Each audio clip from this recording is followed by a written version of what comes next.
Hello, everyone, and welcome to our Zoom-based webinar. My name is Professor Anne Karagosian, and it is my privilege as the director of the Promise Armenian Institute at UCLA to welcome you to the first of this year's lectures provided to us by our PAI-supported researchers.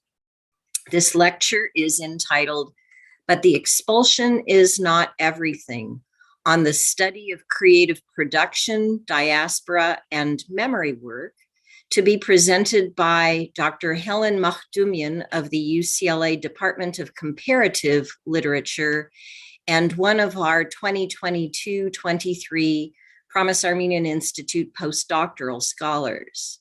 Dr. Makhdoumian will provide for us an overview of her research on the powerful potential of contemporary literature and art in imagining pathways forward for critical inquiry in Armenian Diaspora Studies.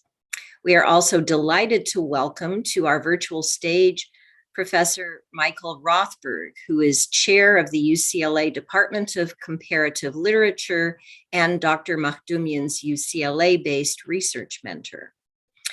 For today's webinar, I am grateful to note the co-sponsorship by the Department of Comparative Literature at UCLA and the UCLA Working Group in Memory Studies.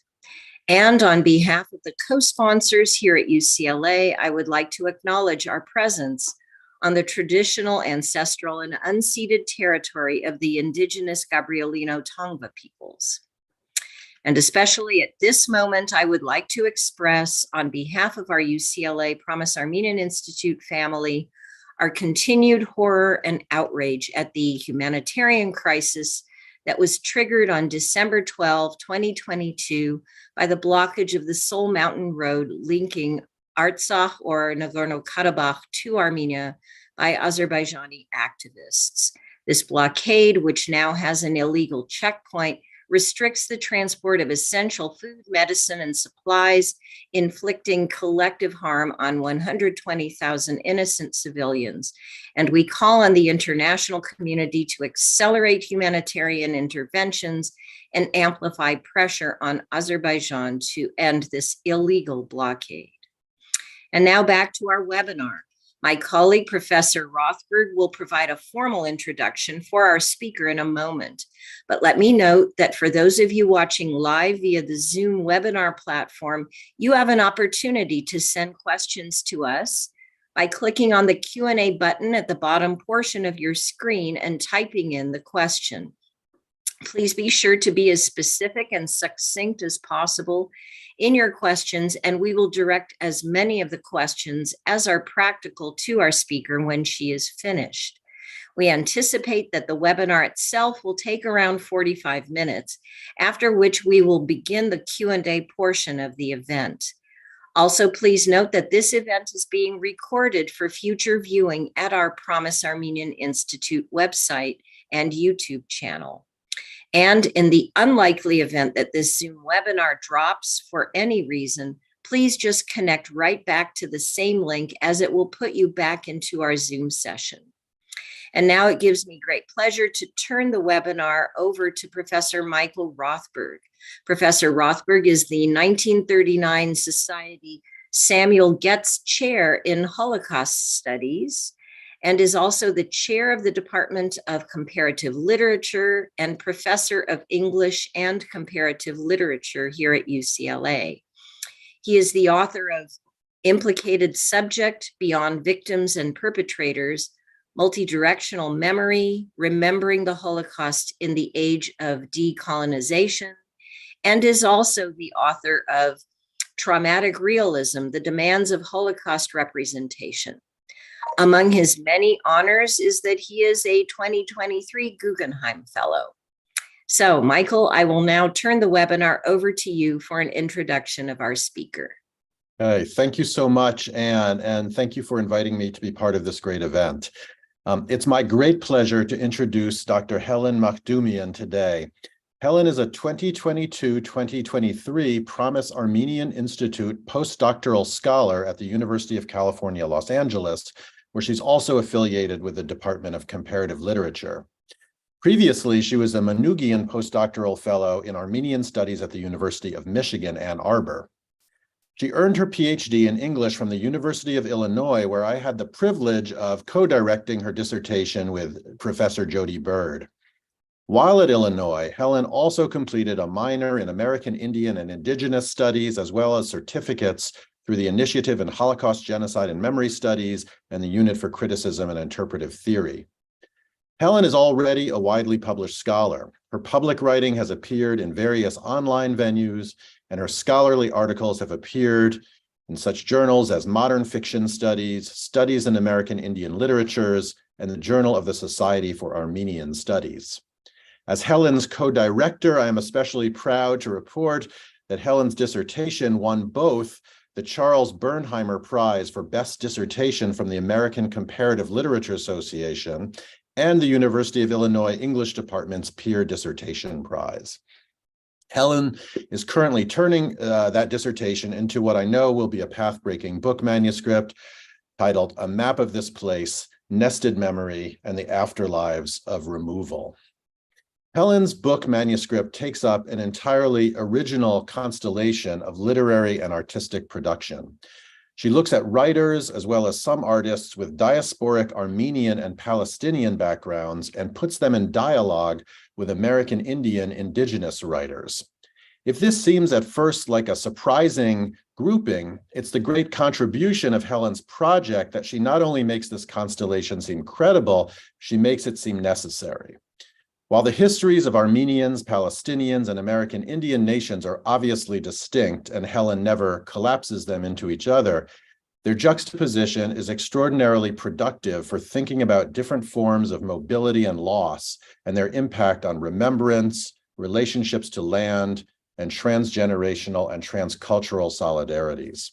As I think we'll see today, Helen's interest is especially in the kinds of memory work that literary texts and artworks can do in the face of mass violence and dispossession from homelands. Her concept of nested memory, which we'll hear about today also, is a significant contribution to understanding this work of remembrance. It means a lot to me to be able to introduce you to this rigorous and ethical scholar from whom I've learned enormous amounts over the past several years. Helen's talk today is titled, But the Expulsion is Not Everything, on the study of creative production, diaspora, and memory work. Please welcome Helen.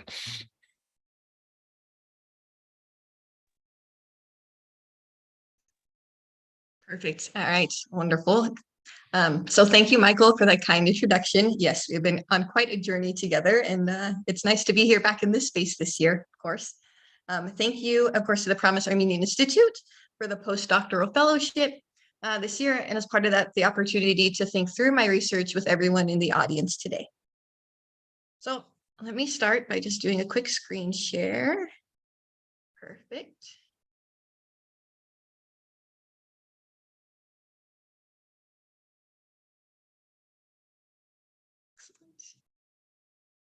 All right. So in my lecture today, I want to first broadly introduce you to my research by returning to two works of contemporary Armenian artists in diaspora, a short video by Silvina Dermagrodician and a drawing by Kevork Murat. It is by talking about their work that I can best begin to tell you a story about the ways in which I critically analyze and interpret literature, and how and why I illuminate answers to questions about diaspora and memory work. From there, I want to locate you in the disciplines I work as a relational thinker. And by that, I mean I grab my research contributions, not only in the field of Armenian studies, but in literary and contemporary cultural memory studies at large. It's here that I'll explicate the concept of what I call nested memory by situating the literary production of Armenian American authors in conversation with others who take up similar themes and who altogether show us patterns in the literary afterlives of respective histories of removal in diverse geographies. So throughout, I'll draw the threads of my talk together and provide takeaways on this rubric that I developed based on my contrapuntal approach for comparison as juxtaposition. I'll conclude by discussing my lecture's title and image, which I selected from our Oshagan to accompany the abstract. So while focused on the study of literature and narrative form, my arguments in my current project are nevertheless born from a series of questions applicable to the first artistic pieces I'll show you in a minute, and what I see those pieces as hailing us to inquire about. So in the broadest sense, we could say the questions that I think that I come to in my work are what happens when we recognize that inheritors of traumatic cultural memory can also be witnesses in their own right to succeeding events of collective violence. And more specifically, how does the field of contemporary cultural memory studies develop tools to make meaning of the narrativization of those acts of witnessing when such acts occur in the context of the displacement of an already diasporic community? Why those two questions and why their exigence? Let me explain by unpacking the work of two artists whose names I just mentioned. That gesture will allow me to orient you to my work from more familiar to less familiar concepts and give you a solid foundation for the rest of my talk. So give me a second as I make a quick switch here.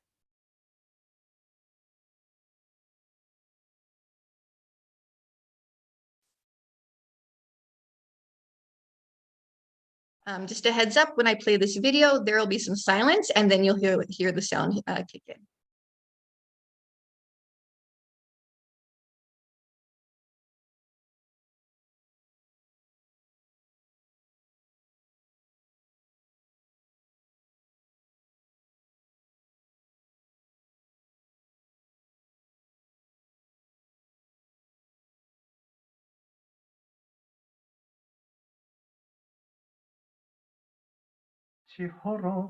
Horom elayares, achchi horom elayares, vatnitzerin, torom elayares, vatnitzerin, torom elayares.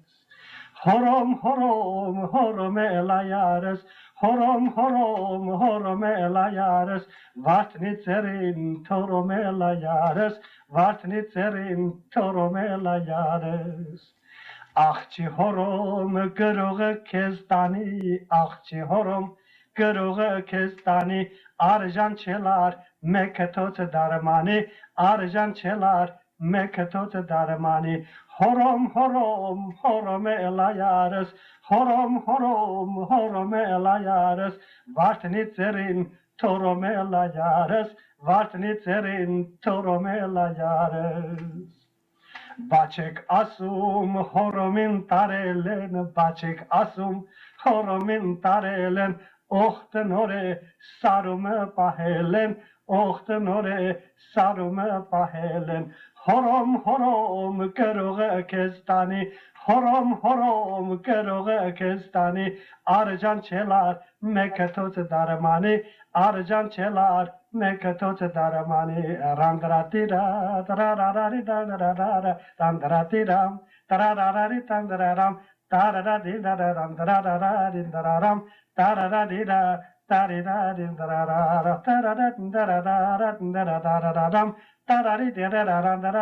tarararira tarararira So for time, I'll just end it here. It's just a little bit longer. And return back to slide seconds.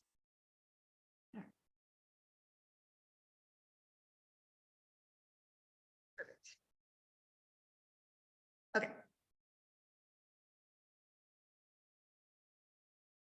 All right. Excellent. I just wanted to make sure the slides actually appeared on the screen. All right, so I wanted to share this video performance piece with you because in many ways it visualizes where we are in the study of the three elements addressed in the abstract for my talk: expulsion as part of the genocidal process, diasporic livelihood, and the production of memory. So many of us, whether in the community or the academy, have a fair amount of exposure to key terms like remembrances, memories, and testimony, given the ways in which our lives have transited with testimonies of the Armenian genocide. My interest as a scholar, however, rests in recognizing the afterlives of this memory work, its travels and contact points beyond the scope, beyond the scope of naming perpetrators, victims, and bystanders within the realm of a historical event. But differently, my objective is to give a name to a pattern, what I call nested memory. I came to this theorization or framework that allows us to study phenomena, both lived and aesthetically represented, through a contrapuntal analysis of literature. But before making the leap to explicate my concept and its contributions, let me in a way position you to witness and analyze as I do. So in Silvina's work, there's layered imagery, the interplay of different audio contrasted with silence, the real but also metaphorical notion of crocheting as an act of bringing together, and especially people together. But that collaborative engagement of history, here facilitated through interaction with photography, takes place in Berlin, in the present, and not in the context of a secondary or succeeding upheaval. So then let me carry forward the image of a collective in the sense of peoplehood, but give you an alternative model for understanding the production of memory in diaspora. This distinction will help you understand the heart of my project, and to that end, I turn, admittedly, to my favorite piece by Kevork Murad. This one. So both Kevork and Silvina are descendants of genocide survivors. Both speak of having memories transmitted to them from family and community, and both, in their respective ways, confront their relationship to the past. But it is in Kevork's work that I see an invitation for where we can go next in not only Armenian studies, but also contemporary cultural memory studies. That is, what if we were to pay closer attention to memory's sites of arrival? So this piece pertains to the upheaval caused by the Syrian civil war, but what I find striking is the absence of a landscape. So let us for a moment imagine the migrations of memory. Here I mean memories of the genocide into spaces we have called home in diaspora, and imagine those memories as cross-referenced in succeeding acts of collective trauma and violence in those locations, whether it might have been the 1948 Nakba, the Lebanese Civil War, the Syrian Civil War, political violence in Turkey, and the list could go on. So when I regard this piece, I see the card as containing inheritances of memory nestled in the memoryscape of the Syrian Civil War. I see the absence of a defined landscape as alluding to the potential for another stop, another carrying forward, and another generation of traumatic cultural memory. When I think about the depiction of bodies, especially in relation to the shot in Silvina's video of the women doing the crochet work around the table, I pause and recognize in diaspora, we Armenians are part of civil societies and communities beyond our own, and that we may share overlapping but differentiated memories with our neighbors with whom we may have lived through such other events of collective violence. So now that I've introduced you to my practice of analysis and carried you along with me as thinkers, readers, viewers, let me circle back. So in response to those questions, I offer the rubric of what I call nested memory. By analyzing portrayals in prose of this phenomenon, of this depiction of living through multiple experiences of collective trauma, both within and across generations. By prose, I mean novel, memoir, and essays that are simultaneously creative and theoretical. And it's from that corpus I developed nested memory as a rubric to name the structure of the reactivation of inherited memory in the face of dispersion and the recursivity of collective trauma. Nesting also accounts for how memory work unfolds in place and how memories are emplaced. So in my particular context, I think about the ways that the recognition of locatedness of how memories arrive into place can then prompt a grappling with one's subject position. So through a contrapuntal approach for literary analysis, informed by my bridging of Ottoman, Middle East, and Armenian studies with discourses in indigenous, settler, colonial, and American studies, I illuminate depictions of inherited memories of removal, particular kind of migration that are nested into collective memories of succeeding experiences of upheaval and displacement. Okay. From this memory studies project, let's see. Let me go back actually. Nope. We got a little bit out of line, but back in line. All right. So from this memory studies project, grounded in the study of literature and especially narrative structure, I think the key terms nested and nesting I now see have different grammatical uses and apply different temporalities that reflect what content I draw out and how I do so in the close readings of my primary texts. Nested gestures to an outcome, the memoryscape as narrative in novel, memoir, or essay form that I study.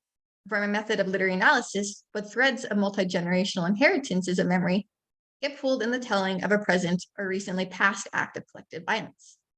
Nesting gestures to acts of linking along a vertical axis in recall. And for my method of reading and interpretation, the depiction of a transmission process, which produces examples of nested memory that I ultimately come to reveal in the literary text that I analyze. At the same time, the conceptual uses of those terms need not be mutually exclusive, since arriving into place as diasporic subjects means the creation of home or nests and the integration of nested memories into the fabric of collected memory of that new home. In other words, memory work is geographically located somewhere, given that diasporas establish nests or communities in the wake of removal.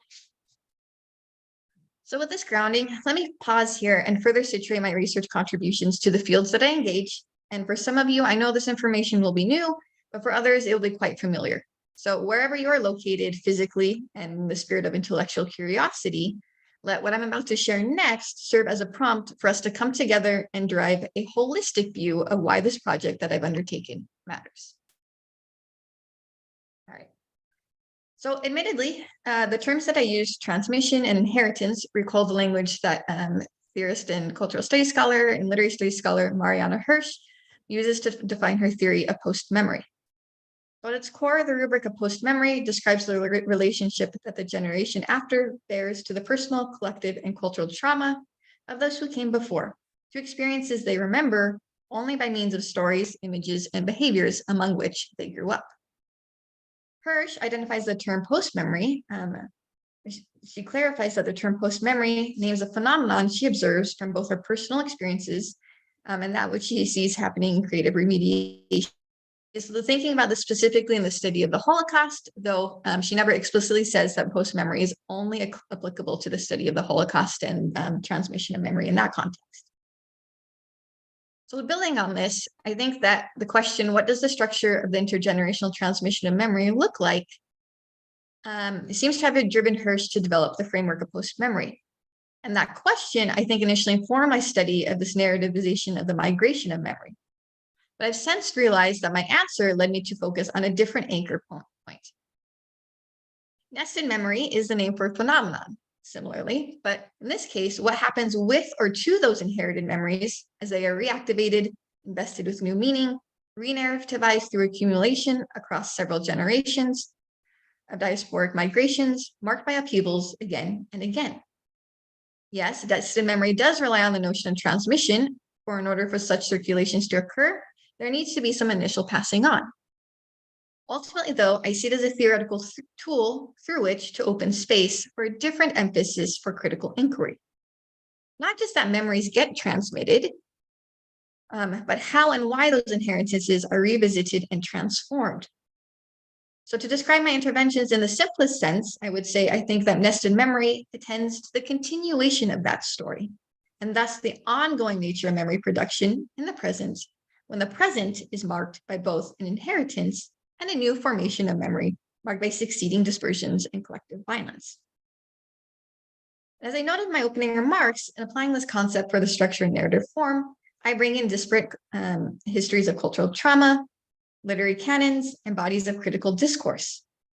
In that sense, I have found the contrapuntal, drawing on Edward Said's invocations, as a useful way to name my approach to thinking together yet apart, or relationally, to put it differently.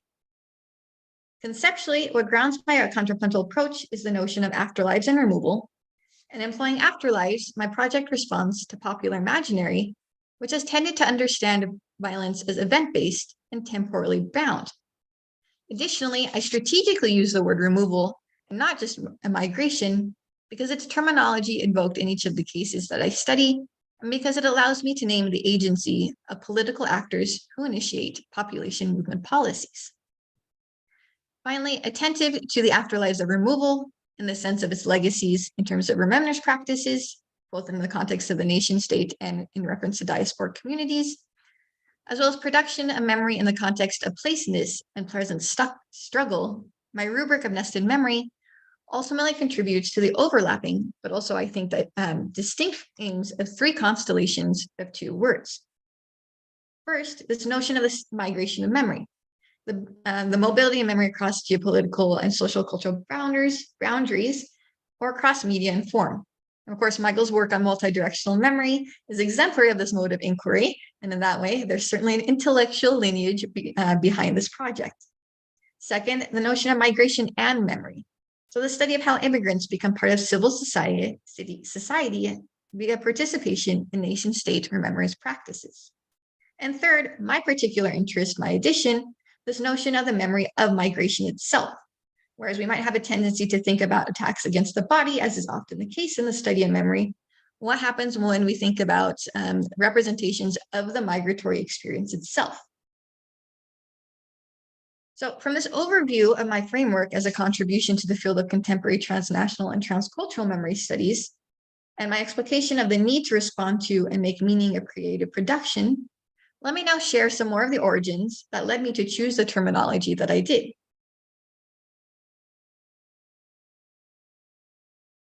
I came to the notion of nested and nesting in part because of the space-time nexus depicted in Nancy Krikorian's prose poem, Homage to Burj Hamid, which I felt illustrated a pattern of narration across the literary canons that I take up.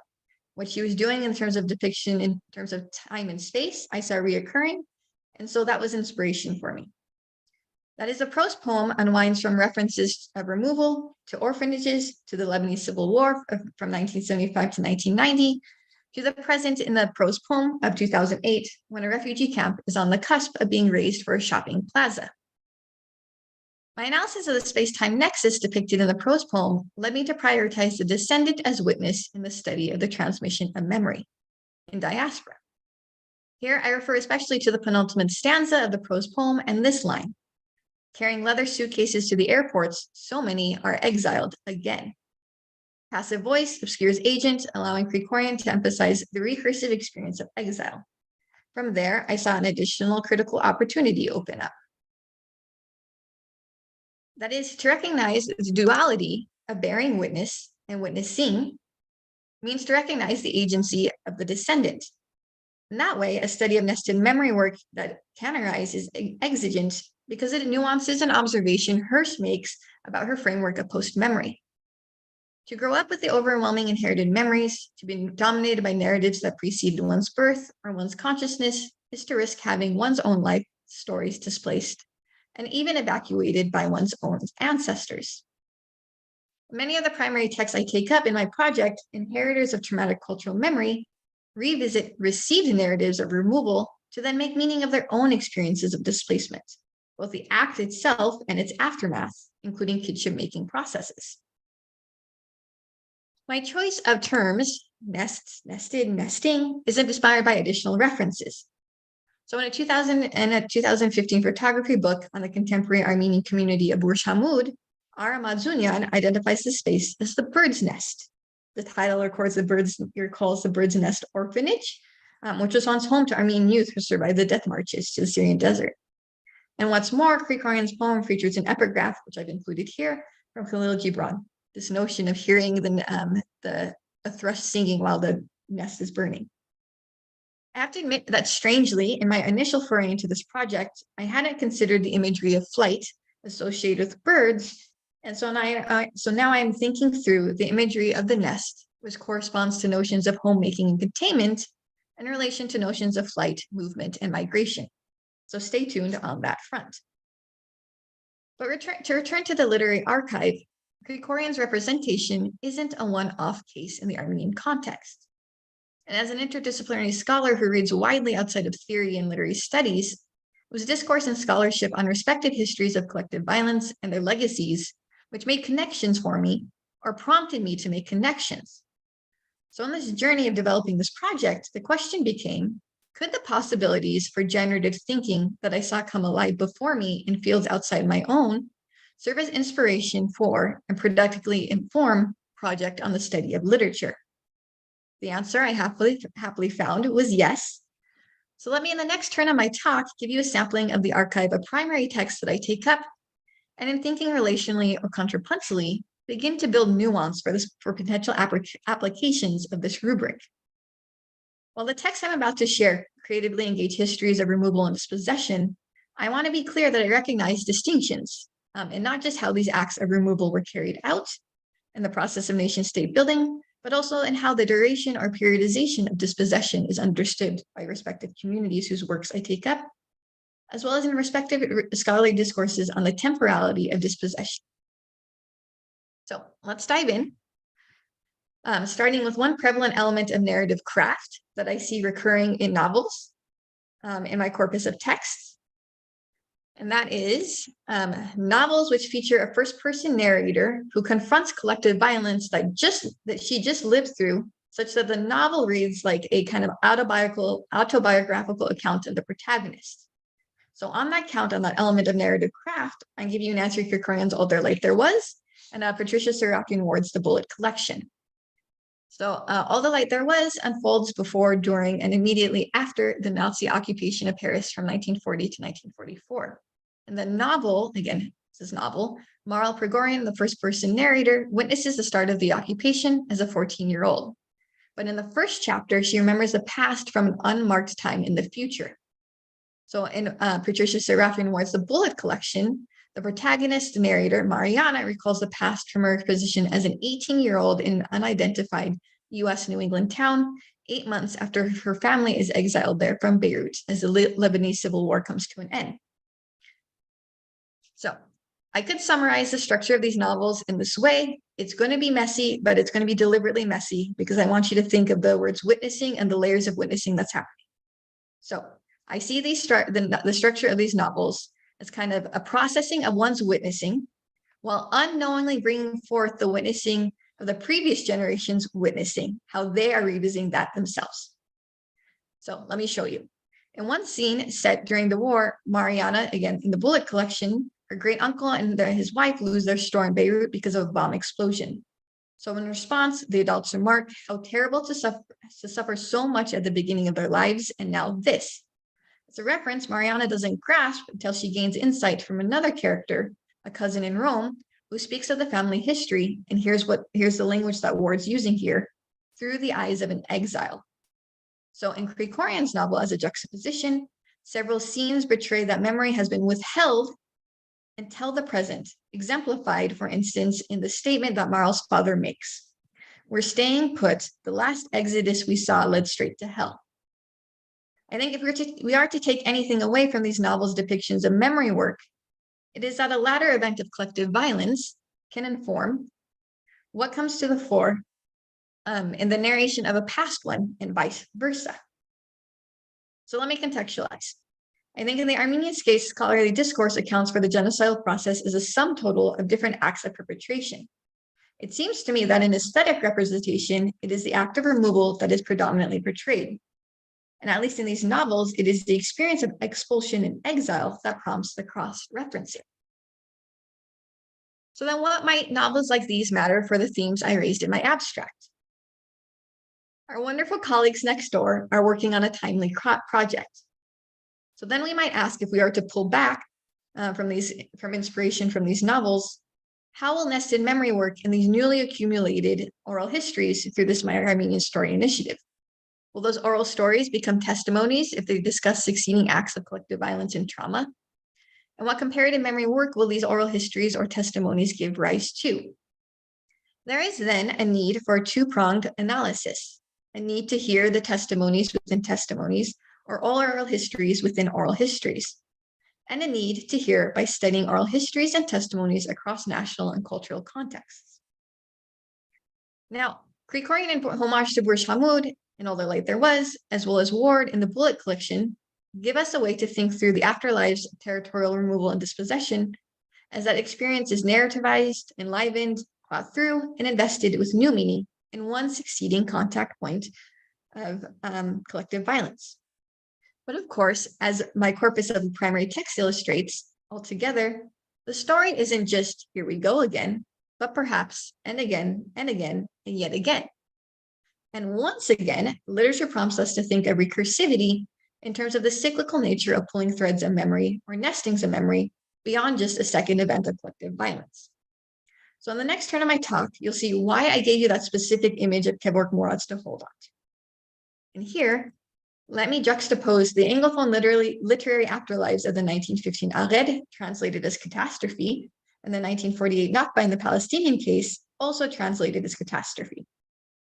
And in that sense, I give you Jean Said Makdisi's Beirut Fragments, a war memoir. Might be a familiar last name to folks on this campus. There is a connection. In a moment, also Susan Abuhoa's Mornings in Jeanine. So I confess my bias in selection for you today, because I hope you have already started to see how the Lebanese Civil War in the Armenian context becomes such a critical reference point of memory production, and that the study of remembrance practices in diaspora. But simply put, our community wasn't the only one that lived through it, and it isn't the only one which continues to counter its legacies. So, Beirut Fragments is, as the title indicates, not a novel, but a memoir. And the memoir is more than Makhdoumian's attempts, as she puts it in her own words, to find a narrative form appropriate for documenting the havoc wreaked by the war on civil society and the architecture of the city of Beirut. Though a different genre, we once again see how the confrontation with a narration of a personally experienced collective traumatic past becomes a meditation on the significance of an inherited memory in one's life. Indeed, roughly in the middle of the memoir, she revisits memories of being a child in Cairo in 1948 and witnessing a shift in conversations at the dining room table with relatives and guests from Palestine. She writes, "One time, although no one explained it, it was clear, even to a small child, that something awful had happened, and that it had happened far away." A few paragraphs later, she writes of a visit with her father to Jerusalem and his own memories of his youth. So looking back on those dining room table gatherings, described in her words as repeated over and over again, as well as in her own words, this passing on, she's using that terminology, and memories from her father, Makhdoumian in the memoir draws conclusions about what that formative year 1948, as well as those inheritances of memories, means for her. Again, it's not a story about the afterlife of the Nakba, but it becomes one so as she's revisiting the history of the Lebanese Civil War and its memory, and trying to make sense of what she witnessed in that context. So again, let me pull back a minute. I think more broadly from Makhdoumian's memoir, we take away that collective memories of trauma and violence can have cultural memories nested within them. So for instance, the Lebanese Civil War as an example, or wars, as some scholars have put it, is the sum total of memories of different communities affected and the revisited memories that many originally carried with them as refugees. It's here where memories like mornings in Jenin or salt houses prove useful for nuance. Both feature 4 generations, and actually I think salt houses is technically 5 because there's a birth at the end of the novel. So 4 or 5 generations of characters who are internally or externally displaced, or both. Given time, I'll highlight one key scene from You in Mornings in Jenin. It is a moment when Amal, the protagonist, so this is Abu Hawa's novel, the protagonist returns to her birthplace in Jenin from her diasporic home in the US, and her childhood best friend, Huda, who remains internally displaced. They look at each other during the 2002 assault on Jenin, and the 2 women view the tiny room where they spend 9 days in 2002 in what Abu Hawa describes in the novel as a bigger kitchen hall. It's an illusion. And their situation for these characters prompts Huda to face Amal and ask, "Remember." The question of remember evokes not only that they experienced something together, again, the allusion to the bigger kitchen hall, because that's where they lived through it in the 1967 Naksa, but also collective trauma and familial communal remembrance in reference to the 1948 Nakba from when they were children in Jenin. So then this nesting of memory, the further applies to the next generation, because although Amal's daughter Sarah was born and raised in Philadelphia, and Huda's son Mansour was born and raised in Jenin, they share an experience. That 2002 assault results in them having their own memories of collective violence while simultaneously inheriting several generations' memories. Now, what's key from these latter 2 novels' depictions is that naming internal and external displacement allows me to also note that nation-state actors can be, but need not be the same in the facilitation of this recursive experience of collective violence. I recognize that there's a lot of work to be done, especially in thinking about nestings of memory along axes of external and internal displacement. So to bring it back to the context of today, especially in the venue of this talk, I wonder, for instance, in the Armenian case, whether there's a broader corpus of text in other languages, which depict the reactivization of inherited memories by descendants of those who remained in what became the Republic of Turkey. I haven't seen such portrayals in English language literature yet, so there's a leap to be made in thinking about other bodies of literature. So as I did with the Armenian American literary text, let me step back and ask why these works by Makhdoumian, Alian, and Abu Hawa matter in larger frames of inquiry. And to that end, I give you lines from the final paragraph of the introduction to this new collection, Voices of the Nakba, A Living History of Palestine. It is a critical text on the oral histories that constitute a project called the Nakba Archive. And in the introduction, we see the key terms that echo big picture questions about memory work that I illuminated from those from Makdisi, Abul Hawa, and Aliyah. This notion of cycles of rupture, of recursive analytics, a continuation of a traumatic past, an unfolding history. It's not over yet. So I know from working within Armenian studies that many of us are committed to producing interdisciplinary scholarship and meaningfully conversing with colleagues in other fields. And sharing both critical and creative texts with you as I've done, I hope that I've made the case that indeed we can productively be in dialogue with interlocutors beyond our field. We need not and should not equate, but we can nevertheless learn from one another. So in that vein, it's deliberately blank because I want to just say this, of course. Before I turn to a conclusion, let me make one more juxtaposition for you. This juxtaposition is going to require a leap across geographies and time periods. The gesture may seem out of place. Michael made allusions to this in the beginning, but unevenness matters. So from this next counterpoint, I come to conceptualize memory work as unfolding not only in a nation state, but also on land marked by indigenous territorial dispossession. And working in that way, I bring into the fold of contemporary cultural memory studies the work of Mohawk theorist and anthropologist Audra Simpson, particularly Simpson's concept of nested memory, sovereignty and refusal. Finally, as I'm going to show you in just a minute, indigenous North American literatures can hold a mirror to the ways in which diaspora is a taken for granted term in memory studies. That is, while addressing homeland, homemaking, and nationhood, diaspora as a rubric employed in memory studies has tended not to also encompass indigeneity, address questions of occupation and settler coloniality, or conceptualize resistant memories as set against nation-state sponsored active disappearance of history in the aftermath of removal. So let me then introduce briefly Solar Storms by Chickasaw novelist and poet Linda Hogan. The novel is framed around the first-person narrator and protagonist Angel Jensen's recollection of her participation in an Indigenous resistance movement against a water damming project in Canada. And I'll highlight particular lines from the text for you. First, Angel's assessment of what she follows. And this is what she says in the novel.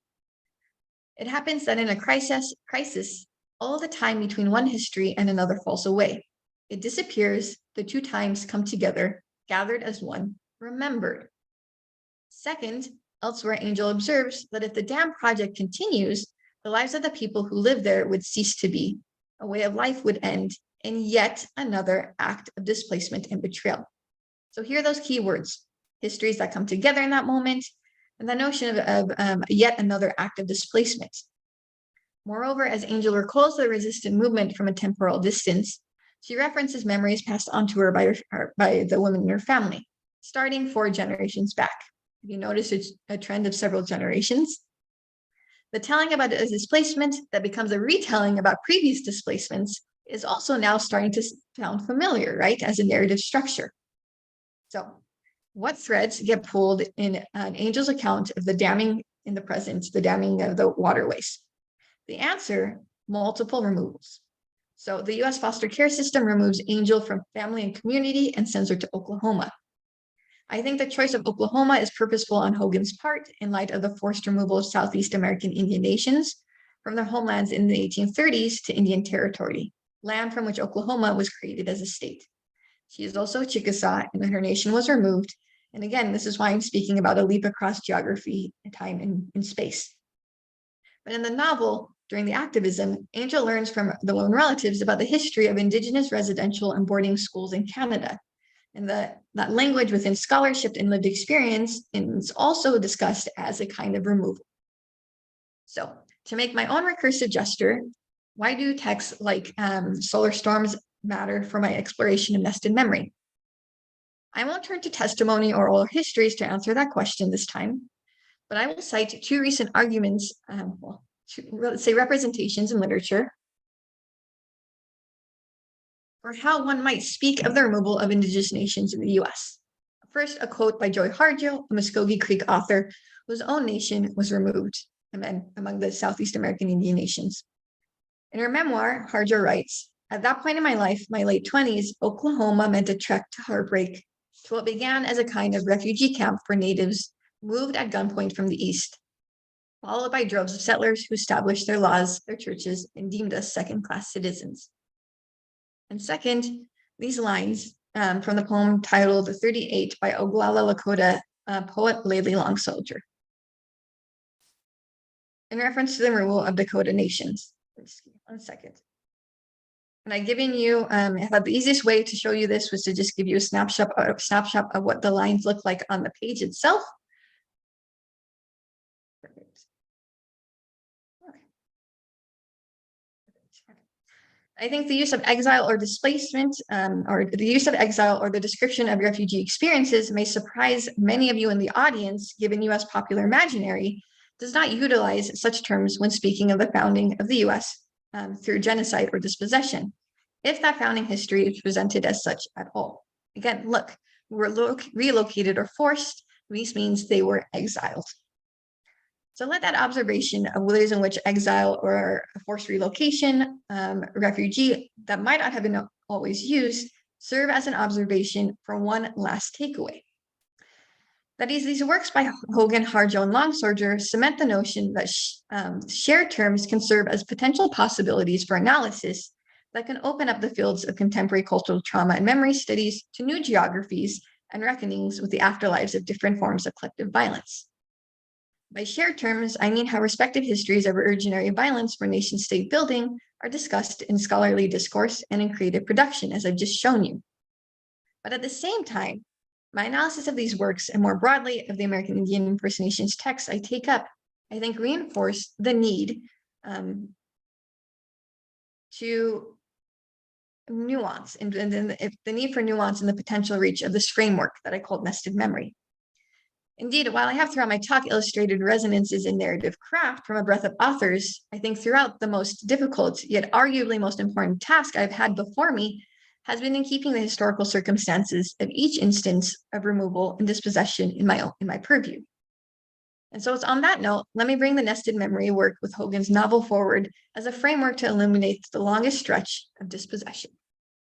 And this is a discourse that occurred between Nick Estes and LaDonna Brable-Allard. They were thinking through in this collection, it's an interview, what just transpired at Standing Rock as seen as another act of dispossession, the violence that occurred there. And as we see, LaDonna Brable-Allard, she's again recalling those inherited memories and stories and cross-referencing them in the present. And at the same time, we see those kinds of notions of this recursivity, right? This ancient history, it's hardly history, it's unresolved, that is continuing in the present. And then this notion that to survive is a courage to act, to become a nation again, and this notion that in times of genocide and war, that it hasn't entirely ended. So we have this kind of, again, to emphasize this longest, I think, duration sense of dispossession, and you should be able to hold those in relation to one another whenever we apply these kinds of this rubric moving forward. So as I promised, I'll conclude by addressing the quoted line in the title of my talk and the accompanying image.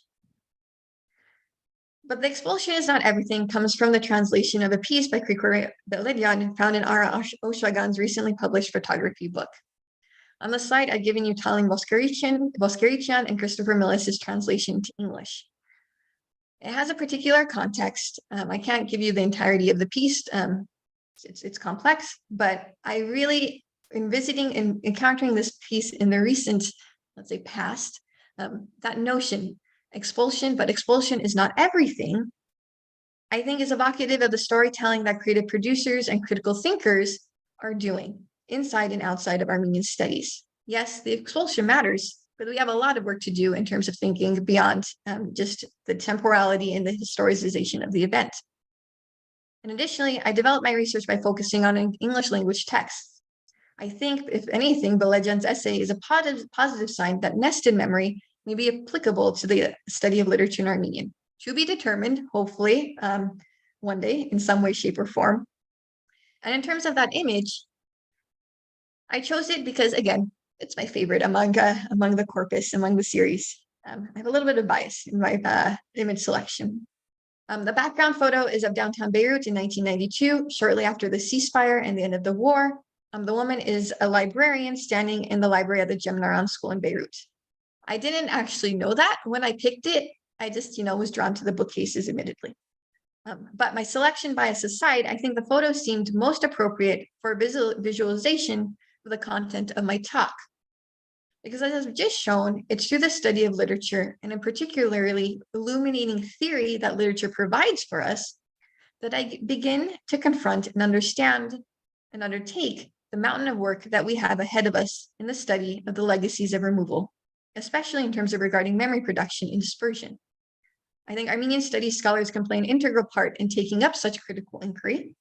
I hope that in the pursuit of such answers, we ultimately choose to collaborate with colleagues from different fields and disciplines and ultimately carry each other forward in answering those questions.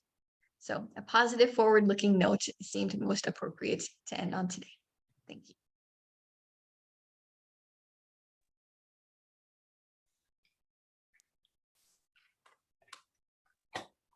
Wonderful. Thank you so much, Helen, for your fascinating talk. I think we now have time to go to questions. We have a couple of questions in the Q&A, and Michael and I can also offer our own questions. Michael, would you like to go first, or I can offer a question either way? Sure. Yeah, I'm happy to go first. So thank you again. Go right ahead. And thank you, Helen, for that really stimulating talk. This actually picks up on exactly your last line, though it was something I was thinking about beforehand, which is that your work is so concerned with the what you call the recursivity of trauma, the repetitions of trauma, these displacement after displacement, violence after violence. How do you balance that? How do you balance this is a big question for a lot of us who work in these kinds of fields. How do you balance the focus on things like genocide and removal with, I don't know what to call it, a reparative angle or reparative stance? And I guess, it's that question of balance, I suppose. How do you conceive it as a scholar, or how do you see it in the works that you're looking at? I sort of was taken back to the initial video by Silvina of the crocheting, and I wondered if that was maybe there was something going on there, but yeah. Yeah.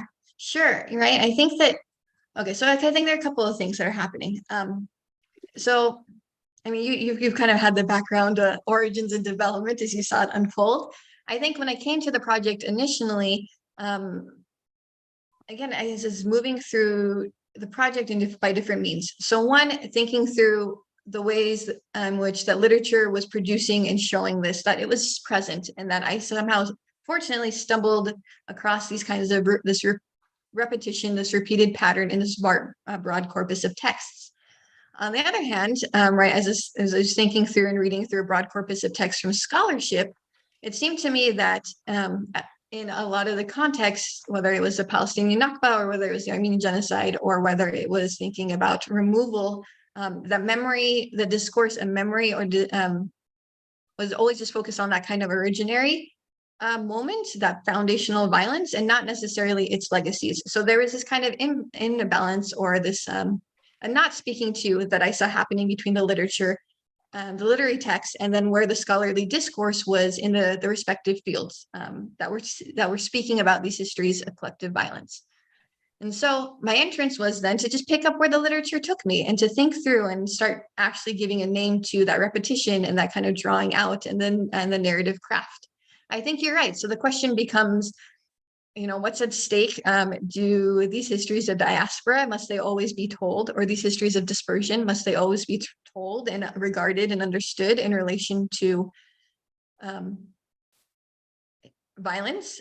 Or is there something to be said about what happens in, let's say, in terms of community making and kinship processes? And indeed, the literary texts also do that. I think certainly in Homage to Burj Hamid, there's this kind of, in each of the stanzas, there's a point where it says, like, remember, listen to, speak of. And it's not just that the violence happened and that folks arrived and then there's a succeeding violence, but it was thinking about, what can we take away from those harsh, difficult histories of violence. And one thing she says is the flowering, right? And the coming together, the community building that happens despite this, this dispersal, right? And although like there's also this notion of hope. And it's fascinating because it is, it's in the occupation in Paris, there's this background of exile, of the elder generation finally speaking and then being able to witness and then name what they think is about to happen.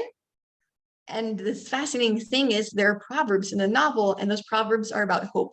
So in that sense, yes, I often like in it, coming at this project to the study of narrative form, the risk is perhaps just lapsing and speaking of the collective violence that occurs, whether that's in the context of external and internal displacement. But what's at stake maybe is not the speaking up of those positive moments or those kind of forward-looking moments that are still there in the novel. So it's there, it's a kind of a balancing, but I think maybe it also depends on the venue in which we speak and distill a large corpus of text and what they're doing and how they're speaking, responding to scholarship. Thanks. Thank you. So I have a question as a non-specialist, and then we'll get to the Q&A.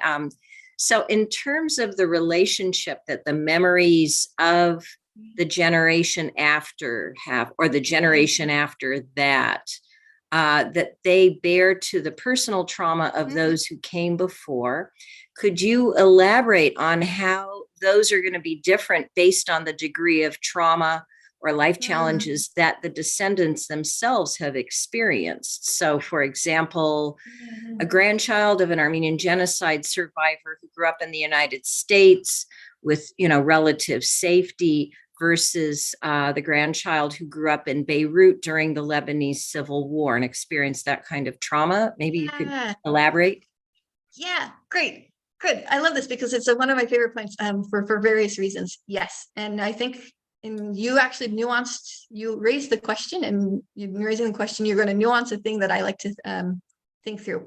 So and for the audience to repeat kind of what Anne just said, and the language that Anne just invoked is pulling from Hirsch's post-memory. And you're right. So the notion we can differentiate to have, let's say, to be a descendant and not have lived through a collective violence. And certainly she's thinking about like what gets transmitted, what doesn't get transmitted, what happens, why, how do you relate to that? What value does it have? What kind of meaning-making process does it hold? And so forth. So you could maybe perhaps have those memories, but then not experience something. Perhaps that might be right, as you're saying, like in the context of the US, where perhaps there isn't that displacement versus in the Lebanese Civil War or the Syrian Civil War or elsewhere where there is that, right? That external displacement and the witnessing and then the displacement again. Yes. So what was useful for me, I think, was using the word relational. And so relational can do a lot of different work for us. So what you just described was in dispersion, kind of like a network and these nodes where those memories might travel, and everyone's subject positionality is also kind of where you end up and what you experience. And so you gave us a description of relational, let's say within an Armenian context, descendants, one that might go through or not go and go through a succeeding violence. They're already relational, right? Within even a same generation or across generations. Now, it's fascinating. I didn't point this out with Beledian's text, but he does this too, where even within the city itself, where you are, and this kind of, let's say, subject position that you have, shaped by class and so forth, might also inform the way that you experience this second upheaval, and that might then shape how you think through and confront what was inherited. So he does that in kinds of thinking and mapping out the city going across the bridge and like the eastern half versus the western half, kind of the refugee camps versus the city proper. So all of those, even within the cityscape, are inhabitants who are experiencing the second upheaval, but it's always relational, right? And then I think we are to move beyond the Armenian case, for instance. One of the things that Hala Al-Yan's The Salt Houses does is present a narrator who describes herself as not having gone through the refugee experience. And so she then positions herself in some ways as in relation to those who did experience the, let's say, Naksa or succeeding events, but as refugees, because while they were displaced, the means by which and where they ended up was also vastly differentiated. So in all those different ways, that notion of relational, I think, ends up being so critical when studying nested memory, beyond thinking about relational as comparative or comparison in the literary archives. Yeah. Great, thank you. Let me maybe ask a question from the Q&A and remind viewers, listeners, that they can add their own questions. There's still time to do that. There's a lot to talk about, I think. So I think this is a quite interesting question. It connects a little bit to Anne's question of a moment ago, but from a slightly different angle. The question asked, does transmission of memory not only occur across victim generations, but also across different immigrant host cultures and societies? So I guess, when you're thinking about this, this nexus of migration and memory, as you put it, where does the host society fit into that picture? Yeah. This is great. Transmission memory occur not only across victim generations, but also across different immigrant host cultures. Sure, right? I hadn't, I guess, thought about it in the broadest sense, and maybe this is useful to think through. And Michael, you know this very well from your own work, and like other colleagues who work in memory studies. We build kind of a rubric, a framework. We think about its travels, its limitations, what might happen if we were to address it into different contexts. I guess, sure, in the broadest sense, I guess, narrative form and thinking about it, you might not have had an experience of collective violence or displacement, but yet there might be memories that are passed on intergenerationally, and a telling might occur. Sure, like in the broadest sense, yeah, perhaps. I guess I would worry about what would happen if we were to stretch the framework so far to speak about anyone in any way, shape, or form having collective memories. That just somehow makes this abstract or takes it away from the literary text and the context in which they represent. I haven't thought through that. Like, what is the kind of ultimate litmus test for this? But what might be useful is maybe to think about this question from the host nation. So, yes, there's a publication that I have on Micheline Aharonian Markham's Draining the Sea. When I wrote that, I hadn't thought about the notion of nesting and nested yet. But in that novel, I ultimately, like when I analyze that novel, I say that the kind of memory that arrives into the space of indigenous territorial dispossession, that the protagonist, the narrator in that novel, makes meaning of the genocidal process because he comes to understand the violence that occurred in the host nation, for the host nation to have essentially been born and founded.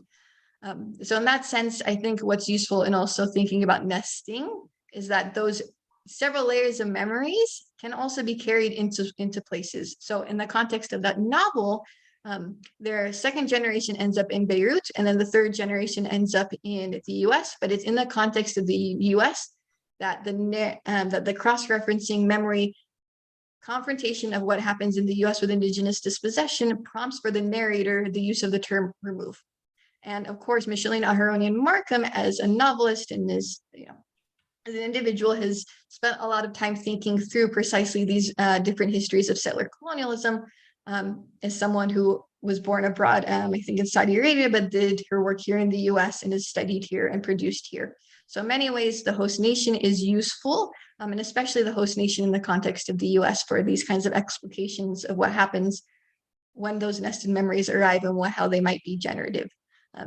In the Palestinian case, there's an essay by Sharif El-Moussa, I think, called Portable Absence, and there's a reference about being in the US and seeing seeing reservations and the history of the US and rethinking in what that might mean in terms of his history of displacement and exile. And elsewhere, there are kind of similarities, but distinctions, like Daniel Heath Justice, who's a Cherokee author and novelist, scholar, thinks about the inheritances of both as someone who was removed in the context of the US and indigenous displacement, but also kind of having ancestors who were settler subjects, and to think about those two, to have inherited these kinds of different memories across several lines and how they might relate to one another. So certainly immigrants, for example, can have complicated relations to the histories of the host countries. But I guess the question is also, I mean, I think the thrust of the question was also to ask, and it's a hard question. I mean, I don't know how to empirically answer it, but to think about the ways that the host society itself is transformed by those migrations. I mean, I guess I can think of it in the German context where you have a large migration, of course, from Turkey through the guest worker program and other things. Some of those people who came from Turkey are in fact Armenian. Some of them are Kurdish. And I think their presence has complicated the German memory landscape in interesting ways, has transformed it, has made these issues about Armenia, about Turkey, about the Kurdish question, much more present than they would have been without these migrations, right? Just to name an obvious example. Yeah, absolutely. And if we are kind of, I think, okay, I like the way that you're approaching this question. And I think I like the, the kind of comparative, because, we're comparatives. But you're right? So if we were to think about those lines and then bring it into the context of, let's say here, specifically in the context of the US, sure, right? Certainly around DAPL, certainly around the travel ban and so forth, right? Those moments of those exchanges and that rhetoric of this is not a nation state of immigrants, right? There are indigenous histories of enslavement, of enslaved peoples and cultures and memories that all were activated and pushing beyond the notion of the asterisks that we saw in some of those signs. So then that as a comparative model, yeah, absolutely.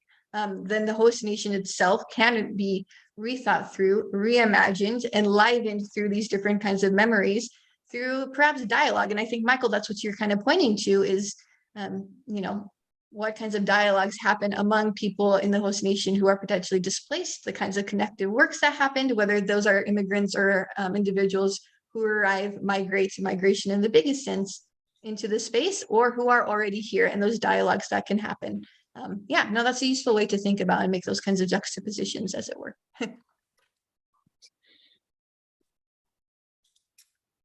Okay, thank you. I don't know if we have a couple of additional questions in the Q&A, but more pertaining to mechanics. So the video of this entire lecture has been recorded and is being recorded, so people can watch that in addition to your initial video from Berlin. So all of that will be available to our viewers. Michael, did you have any last questions to pose? Sure. Yeah, sure.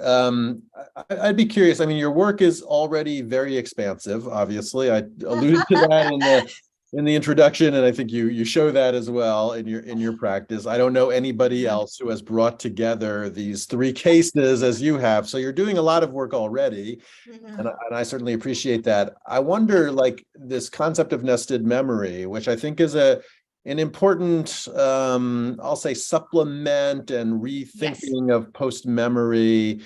Exactly. How far do you think that can travel? So, for example, Hirsch, of course, developed the notion of post-memory in the context of the Holocaust, but I think she says quite explicitly herself that it's not meant only to describe the experience of the generations after Holocaust survivors. Do you see other examples of nesting of this sort that you've worked on specifically, but where you think it might be applicable? Sure. I mean, so that is precisely the question, right? How expansive can this be? How inclusive can this be? And in its expansiveness and inclusiveness, the nuances and possibilities. Yeah, sure. I say yes, it can travel in the ways, of course, post-memory has, or implicated subject, or multi-directional memory, or kind of these larger transcultural, transnational frames of inquiry that we've thought through. How? I'm not sure yet any other kinds of contexts, but I can think through one. I can give you something that I've been more recently thinking about, actually perhaps 2 points. One is that it seems to me that the nesting, because it is the analysis of narrative form and kind of the unpacking of the ultimate telling that comes through the four, the question might be, is the applicability, is nested applicable to the survivor generations who, alongside the descendants, are also going through those succeeding upheavals? I don't know. I'm on the fence about this one. It might be useful, but there's something about, I think, the multiplicity of generations that is allowing for the kind of telling that might not actually map out in a one-to-one relationship in the kind of connected memory works that perhaps the initial, let's say, survivors might have discussed or presented. I don't know. It's something to be thought through and done, perhaps with a whole bunch of people moving forward. Let's see.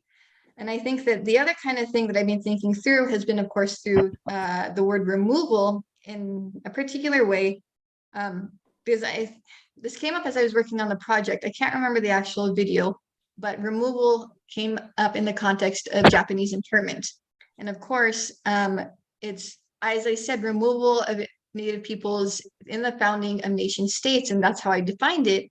So then the question might be, for instance, in locally, these other ways where removal might be invoked, could that actually be something in a particular case or comparison where there might be some kind of repetition or recursivity? I don't know. So maybe it's thinking along those like axes and then thinking about the term. And as you say, perhaps it is also thinking more broadly and making those other comparisons. To be determined, unfortunately, at the moment, but hopefully so. There was a question, someone had posed a question about the video and the song in the video. I don't know if this is something you can answer, but they No, asked so this is why, right? Like, I wish we had our ethnomusicologists in the room. Hopefully someone would have had the answer. I have no idea, but I can tell you, I am also very biased, I think, in that piece.